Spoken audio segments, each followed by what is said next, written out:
Welcome to the Unstressed Exec, the podcast where we dive deep into the real conversations that help you lead, love, and live with greater clarity, courage, and calm.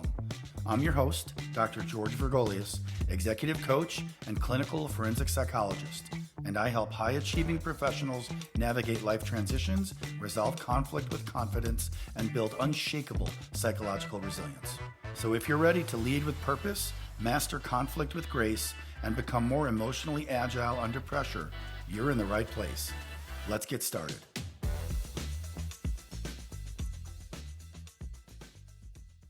Welcome to the Unstressed Exec Podcast. This is my first episode, so you are getting in on the ground floor, and we're excited to launch this. The topics that we're going to be covering is helping you master interpersonal conflict, navigate life transitions, and really building psychological resilience so you can navigate your life better and thrive in difficult situations.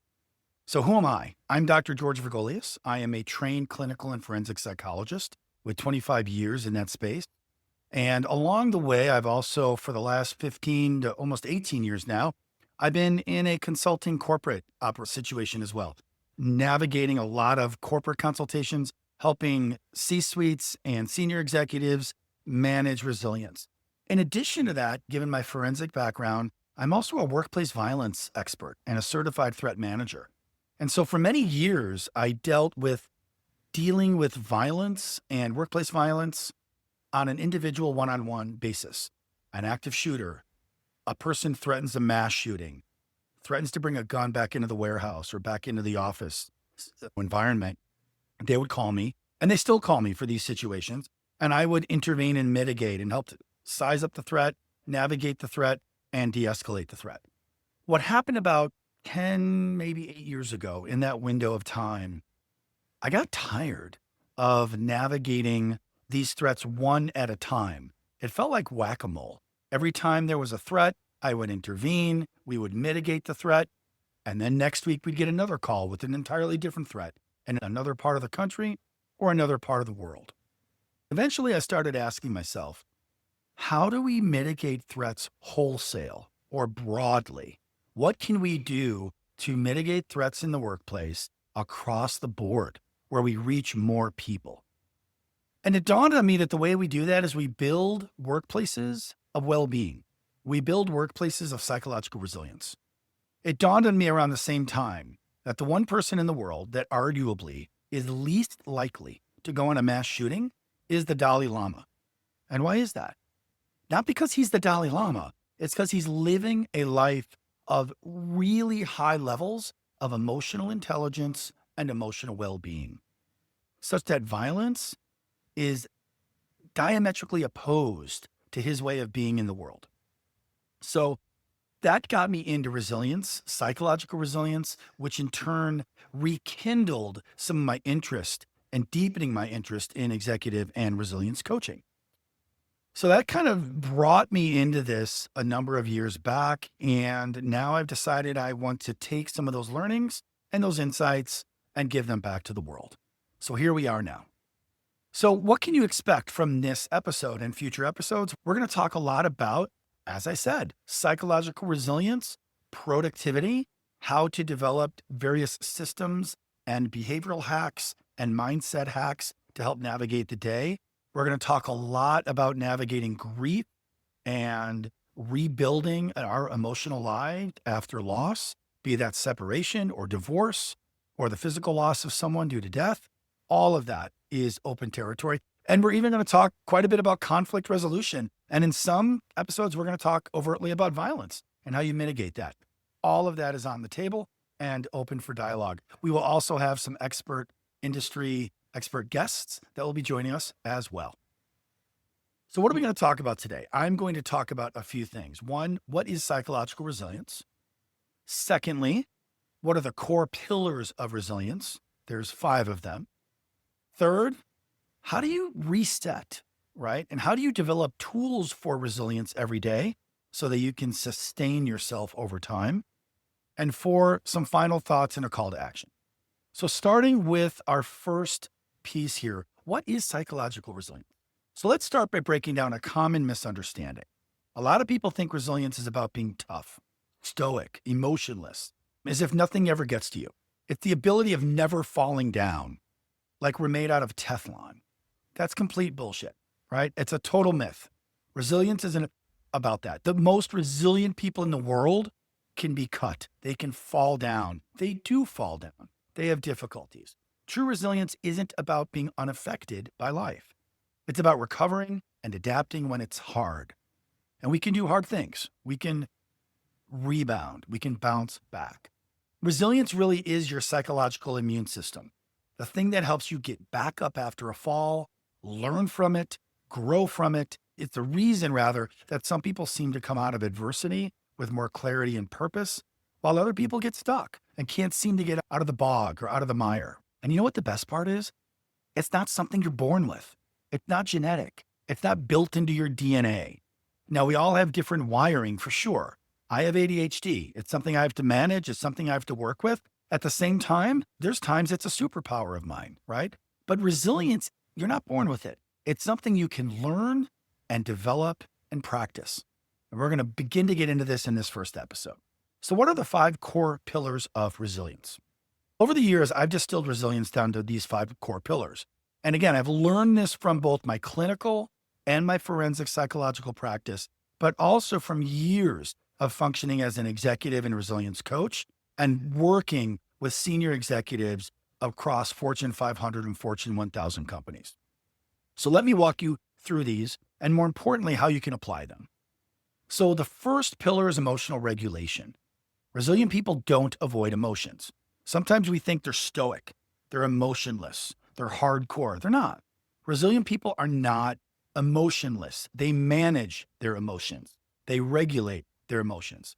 They name what they're feeling so they can tame it. They name it so they can tame it. The next time you feel overwhelmed, say to yourself, I'm noticing I feel anxious, and that's okay. And then let it go.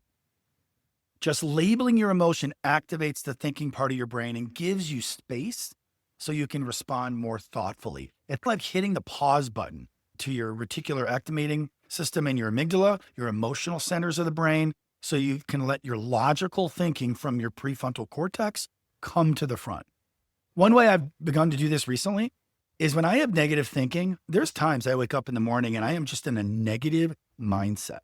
I'm not looking forward to meetings. I'm expecting some conflict with certain people I work with. I'm expecting pushback. I'm expecting adversity. So what I've begun to do is I named that part of my brain that goes into that negative cycle. I gave it a name. I named it Francis. And if you're out there and your name is Francis, this isn't personal. I actually got the name from an old movie called Stripes that Bill Murray was in. There was a character in that movie who was really annoying, and his name was Francis. And so when I have negative emotional thoughts in the morning, and these thoughts are, I can't do this. You're never going to get better. You're never going to get more clients. This podcast is never going to be successful. I literally will say out loud, unless I'm in public. If you do this in public, people might think you're literally insane talking to yourself. But I'll literally say out loud, shut the hell up, Francis. I don't have time for you today. I don't have time for your shit today. I'll literally say that. And it's my way of compartmentalizing, first naming those negative thoughts and those negative emotions, giving them kind of a personality, personifying them, and then pushing them aside. So that works for me. So the second pillar is cognitive flexibility. This is your ability to reframe situations and shift your thinking when you need to, right? If you're not controlling your thinking, you're not really controlling anything in your life, because our thinking affects our feelings affect our actions, and our actions determine the outcomes of our life, whether we're happy, whether we're sad, whether we're making money, whether we're not, whether we're in a great job or a shitty job, right? So cognitive flexibility. So when something bad happens, ask yourself, what else might be true? Or what's another way I can interpret this? What's another way I can look at this perspective? The single question unlocks perspective. That's what it does. It loosens the grip of rigid thinking and it opens up new options for us to explore. The best example I ever heard of perspective, and it's fictional, but it just captures it. 2 young boys walk into a room filled with horse shit. And the first boy comes out, and the people that set up this kind of experiment say, hey, what'd you think of the room? And the first boy says, "Oh my God, it was terrible. It smelled, it was slippery, it was slimy, it was disgusting. There was horse crap everywhere." So the second boy walks out and he's smiling ear to ear. And the researchers say, "Hey, what'd you think of the room?" And that boy says, "I am so excited. I am so happy. With all that horse manure in there, there must be a pony in here somewhere." That's perspective, right? Cognitive flexibility is about taking the proper perspective. Another way to reframe is changing "I have to" into "I get to." So changing "I have to" into "I get to." That's another important one. So instead of "I have to take my kids to school this morning," "I get to take my kids to school this morning." There are millions and millions of parents whose kids have left home. They're in college, they're grown up, they moved away, they moved across country. And sadly, there's parents who have lost a child. They don't get to take their kids to these things. So this idea of "I have to," flip it, right? I have to go to work today. I get to go to work today. I have a job. I'm able to bring in sustainable income to keep my family afloat, right? So again, cognitive flexibility. Number 3, third pillar, social support. You weren't built to do life alone. None of us were. One of the strongest predictors of resilience is not just having support, but using it, accessing it, pulling in the support when we need to. Think about the relationships in your life like a resilient bank account. Who adds to it? Who drains it? Be intentional about investing in those relationships for who truly support your growth. There was a wonderful study done, and it's one of the longest studies, one of the longest or biggest longitudinal studies done on human happiness. And it was called the Harvard Happiness Study. It's referred in a few different ways. But what they did is they followed adults from young adulthood well up into their 60s and 70s. So this study went on for some 75 plus years. And they found a lot of different things. But what was so striking is the single biggest indicator or predictor of happiness was social support. It was having human connections. Another thing I want to highlight, I love this story. Margaret Mead was one of the most famous anthropologists of all time. She lived in the early 1900s.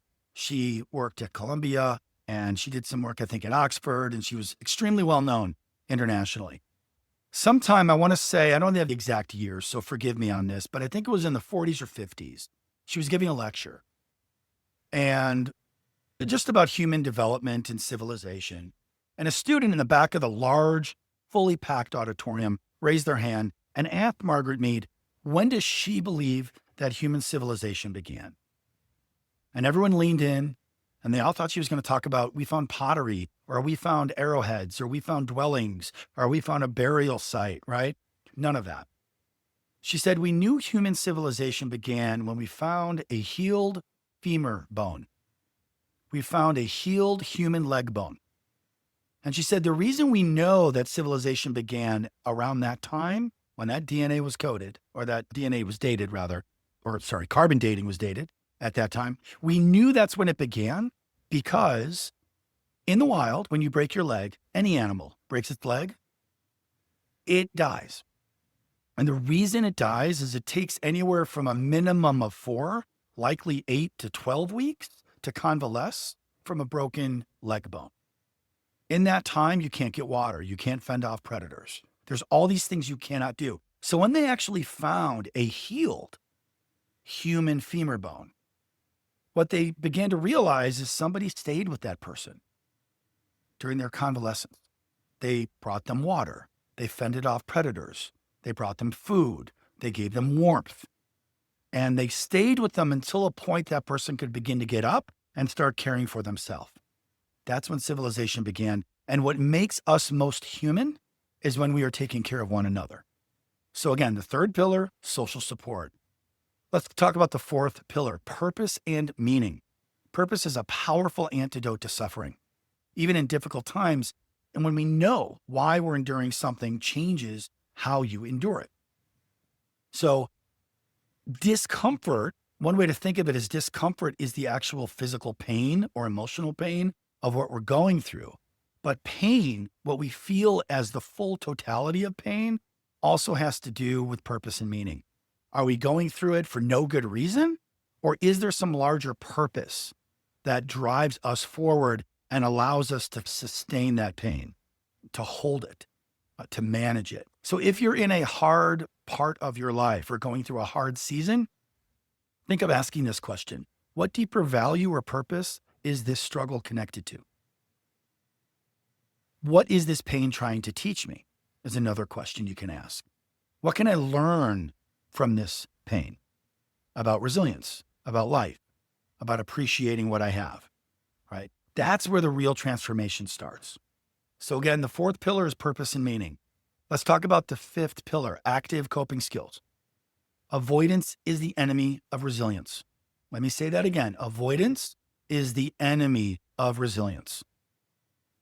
Now, there's sometimes in our life that a little bit of avoidance can be helpful. It could allow us to recharge. It could allow us to get some distance from something and think about something. But if our main tool for coping is avoidant, we're not building resilient coping skills. There's a wonderful book I'm sure many of you have heard of by James Clear called Atomic Habits. And he talks about a lot of things in there. But one thing he talks about is we all understand the concept, or many of us have heard the concept of we rise to our expectations. But at the same time, what he talks about is we have to think about falling to the level of our systems. So we rise to our expectations, but we fall to the level of our systems. The systems that we have in place, our morning routines, our evening routines, the date night we have with our girlfriend or our spouse, these regular going to church, if you're a faith-based person, right? These regular rituals that we engage in. It could be a trivia night every Tuesday. These regular kind of rituals that we engage in, those are the systems, the systemic structural things in place that when we start falling backwards in depression, maybe relapsing on drugs or alcohol, maybe falling into a kind of isolative social withdrawal, right? Having those systems in place is what saves us from bottoming out completely. Think of it like a safety net at the circus, right? If we fall off the trapeze, the safety net prevents us from hitting ground. So that's what we want as well, right? And the best way to regain control in our life is by taking small, meaningful actions. So a lot of times I teach my clients the 1% rule, right? Do one small thing today. Send the email, go on a walk, set a boundary if you need in a relationship. Progress always beats perfection every time. Let me say that again. Progress beats perfection every single time. It's so critical to think about that. Another thing I talk a lot about, and you'll hear me in future podcasts or episodes talk about, is I have a concept that I call the ceiling and the floor. And I use it for a number of things, but I especially use it for my workout. I'm a busy executive. I travel quite a bit. There's days I cannot do a full 1 to 2 hour workout that I would like to do of powerlifting and then a sauna and then a little cardio. Some days I can do that and I love it. That's my ceiling. That's my ideal. There are other days that I can't hardly do anything. I had meetings just this very week and I had to fly out early on, I think it was Tuesday morning. I didn't have time for any of that. So I always have what I call a floor. What is the bare minimum I can do for a workout? And that bare minimum is I can do 30 push-ups, 30 sit-ups, and 30 jumping jacks. No, I'm not going to get jacked doing that. I'm not going to lose weight doing that. But by doing that on Tuesday, I at least kept a little bit of momentum. I did something small that kept the needle moving in the right direction. So many of us say, if I can't do a full 2 hour workout, what's the point? No, apply the 1% rule as a part of your developing coping skills. All right, let me move into kind of a third segment of the episode that I want to touch on today. And it's what I call the resilience reset, right? So let me give you a quick one or a quick tool, and you can start using this today. And there's nothing that prevents you from literally using this 5 minutes after you stop listening. It's a 5-minute morning practice that primes your mindset and emotional state so you can operate effectively. And you can do it any time of day. It tends to work well in the morning. I use it in the morning. There's times though that I might have to do it midday or even at night. And here's how it works. Number one, it's gratitude. Name one thing you're grateful for. It literally could be, I have all four appendages. A number of years ago, I had a kind of a golf trip with a bunch of college buddies, and won't get into too much detail. I was managing myself. It's not going to sound very good, but I slipped in the bathroom. The bathroom had a marble floor and it was wet. And anyone that's ever walked on wet marble knows it can be pretty slippery. I slipped and I jammed my foot into the bathtub. And my second toe, like my second biggest toe, immediately broke. I knew it was broke. And for the next 4 weeks, I had to walk around with a broken toe. I got to tell you, there isn't much you can do without impacting a broken toe. Every time you move, every time you step, pulling the sheets in the bed over your feet to pull the sheet up to your neck, you're dragging it over that toe and it hurts. I was very grateful for a healthy foot by the time I got back to a being healthy foot. There are things every day we can be grateful for. So think of gratitude. The second one under the resilience reset is breathe. Take 3 slow, intentional breaths. You could do this all day long. There's times I'm in a heated meeting and I will do very subtle, silent, deep breaths, and no one in the room even knows I'm doing it. So this can be done in a very discreet way if you need. Third is rehearsal. So mentally rehearse one challenge you might face today and how you'll respond. So I literally will talk out loud if I'm expecting a difficult interaction, maybe with my boss, maybe with my girlfriend, maybe with my teenage daughter, whatever it may be. If I'm expecting a difficult discussion, a hard discussion, a conflictual discussion, I will literally role play, but with myself. Sometimes I do that in the mirror. Sometimes I'll just pretend I say something. I imagine what they say back to me. How do I respond to that? How do I handle it? And I'm thinking about what I'm saying and thinking, but I'm also trying to think and be focused on how am I going to be feeling in the moment? How am I going to stay calm? How am I going to keep myself under emotional control? Next is action. Choose one meaningful action you'll take every day. What is one action you'll do in a positive direction that you can get moving? I've been planning this podcast since January. It is now May 1st. I have procrastinated. I have fallen off the wagon in terms of my goals. But each time this podcast came up on my to-do list, I made a small action of how I can move forward. Maybe one day it's develop a script for the opening of the podcast. Then it's develop a graphic. Then it's look into a podcast software that I want to use, whatever it may be. But think of one small action. And even if you're swamped, you can still make that action small and workable or feasible that you can get to. Fifth, for the resilience reset, connection. Reach out to someone you trust. Send a text, make a call, check in, send an emoji. I love sending memes. I'll just send a quick meme, right? Do something. And what that connection does is it taps into what we talked about just a few minutes ago, which is that social connection, right? Purpose and meaning and social support. It helps build on those. Try these out for 7 days. Gratitude, breathing, rehearsing situations that you feel challenging, taking one small action every day, and connection.